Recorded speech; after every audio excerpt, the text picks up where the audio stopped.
I think it's just convenient that you're running away from an argument. Yeah, it's wait, convenient wait. that I'm here to Stop, debate stop. what the debate prompt is. I know it's very convenient. Well, this is why it's just a bad prompt, because it's like, I think women are this, I think women are that. Like, well, if you want to hone in on specific arguments, I wouldn't use an autogynephilic argument to try to claim somebody is or isn't a woman. That would be silly. Even if I were to grant all of this is true, it still wouldn't hurt my position. Who gives a shit?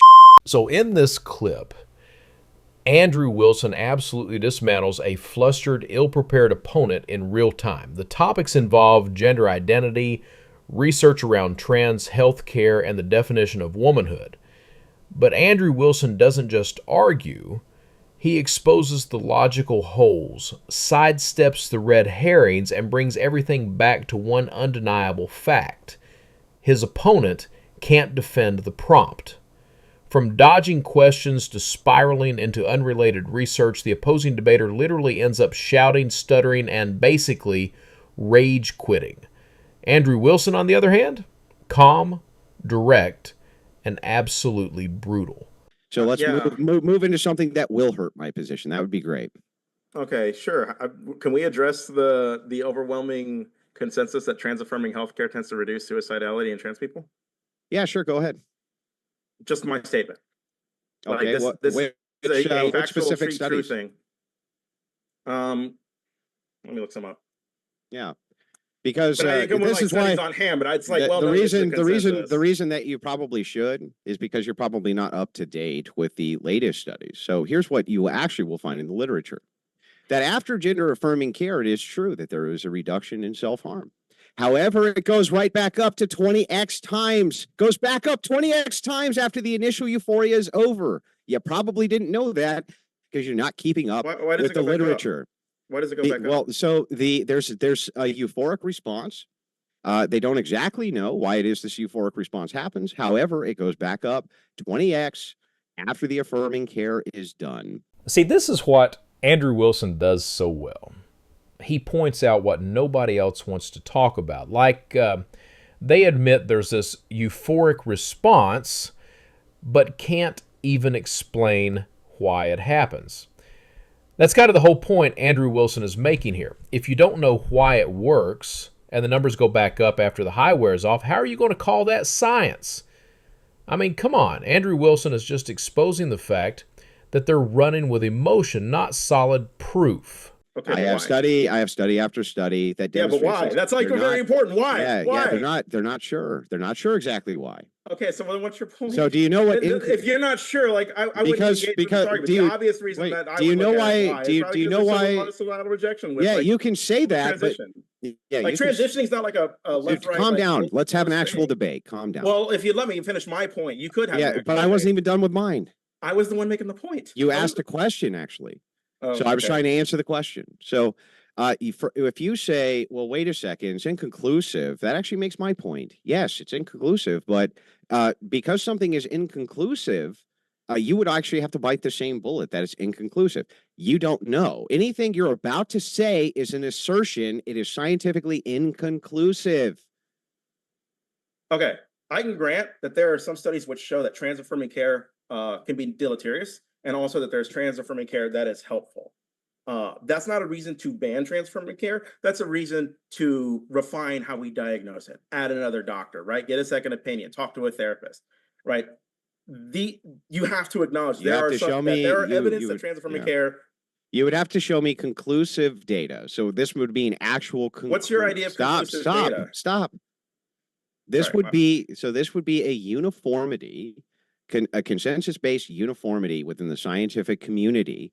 Okay, that X is conclusively demonstrated to be true. This is very hard, by the way, in the social sciences. Very, very rare, which is why almost everything that's said in trans debates almost always are assertions. You're going to talk about brain scans. That's inconclusive too. Almost everything that you're going to bring up is totally inconclusive. Currently, we have two different standards which we're looking at. We have the British standard. We have we essentially have the Western standard, and then we have the non-Western standard, even though these are Western nations. And I can pull these up, where here it's okay to do the affirming care as a kid, and it's recommended. In other places, that is not the case. So this is current literature. It's inconclusive. We actually don't know. We don't even know if the affirmative care, and by the way, this was the warning conservatives gave, and it was even the warning some gay activists gave, is that you have to be very careful about saying it's conclusive that affirmation and affirming care, right, conclusively means that there's going to be a long-term risk reduction in suicidality. We now know that is not the case. However, we don't know why that's not the case. Okay, I am not conclusively saying that trans affirming care is always the right decision. Right. I am acknowledging, if you'd let me, I am acknowledging that there are two different branches of study on this that come with opposite conclusions. That's not a reason to stop or ban trans affirming care. That's a reason to gather more data, right? Well, we have evidence that it does help.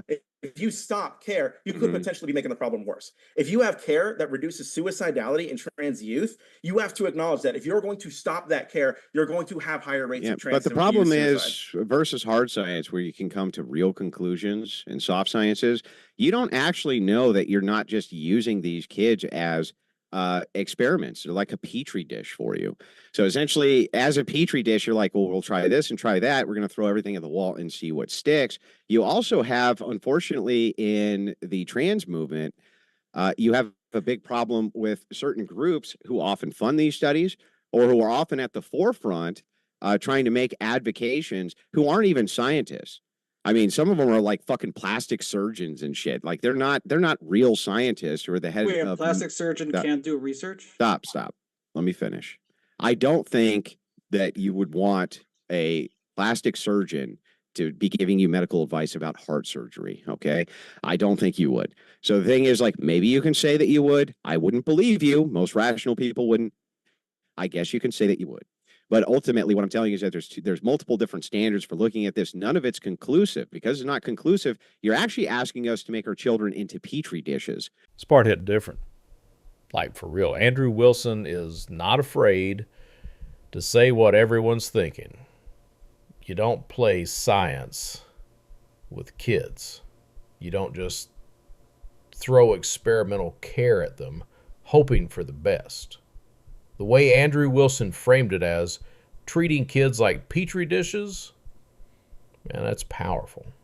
I don't know about you guys, but that's one of the realest lines in the whole debate. Dude's telling the truth, even if it hurts feelings.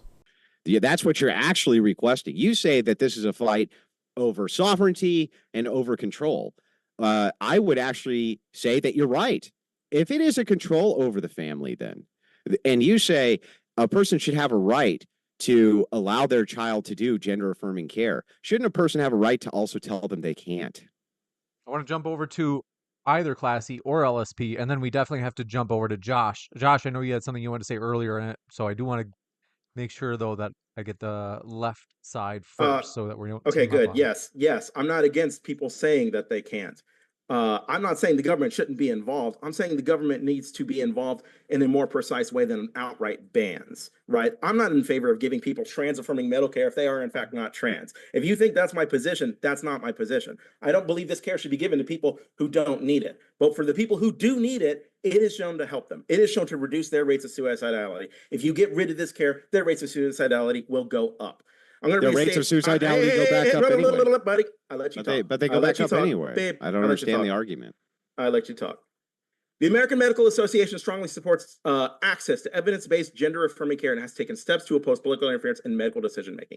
The AMA highlights that gender-affirming care can be life-saving, particularly for transgender youth. I'm reading their statement here, who face elevated risk from the mental health challenge and suicidal ideation. Now, I can believe the American Medical Association, So yeah, after watching Andrew Wilson in this debate, it's super clear why the other guy couldn't hang.